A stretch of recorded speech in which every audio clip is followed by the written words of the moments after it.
How's your day going? I hope you're doing well. Thank you so much for clicking on this reaction. My name is Adigan Rock DJ. I'm a Kenyan Rock DJ, professional Rock DJ here in Kenya for about 10 years. There was a Genshin Impact version 5.2 live stream. I have not seen it. Before this video, I have checked out the trailer. But someone on Twitter was like, they want to see my reaction to the live stream. I said, okay, I'll react to it. I think when they did 5.1 live stream, I didn't even watch it because I was just like, maybe that's for guys who have reached Natlan and have reached that point in the story. So I didn't even check out that one. I think this will be my first time checking out a live stream. Anyway, for more Genshin, make sure to smash like and subscribe. Subscribing is free, so that I know you want me to check out more Genshin. Let's go. We're a tribe of warriors. In ancient... Yeah, this is the trailer from the opening. Yeah, this is the trailer from the opening. Yeah, I mean, this is the trailer that I just watched before coming here. times, we were responsible for patrolling and defending all of Natlan. I don't know why my resolution is so low. Let me see. Yeah, like, I don't know if I'll be able to stream it at that. Oh boy. Because when I try to, okay. So Ochkan's still managing to sow discord. I've already seen this because I checked out the trailer before I decided to click on this live stream. Even after all these years. If you want to resolve a conflict through dialogue, sometimes you need a third-party facilitator. At this time and place, I'll bet the easiest person to find is... His spirit has gotten lost and can't find its way back to his body. I just want to rescue someone, and Granny won't let me.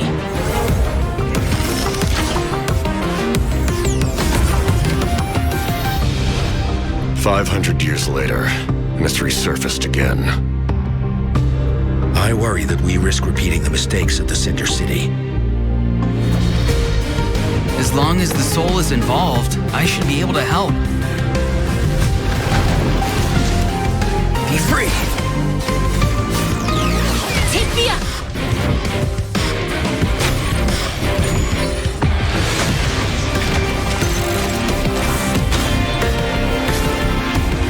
Time to say hello. Knock him down. It's either your end or mine! Before the final moment truly arrives, we must fight harder than ever."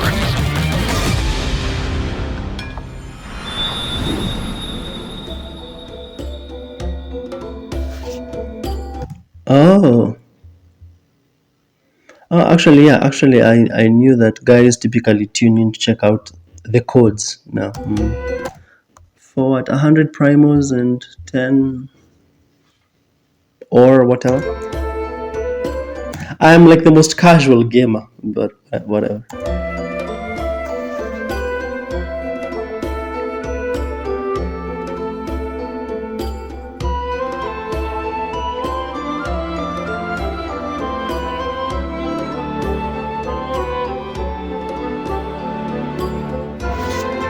After this, I'm going to go and input this code, because it's not 11 on my end.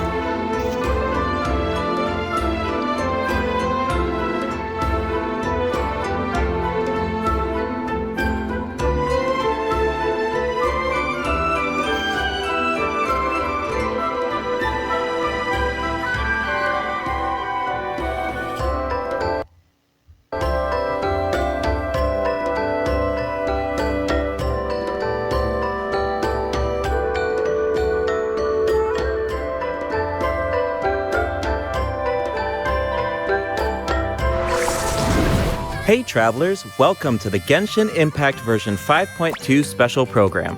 I'm Gabe from the Loke team. And I'm Kai. We meet again. Whoa, a cuckoo soar. Want to join us? Hey, don't be shy. Come out.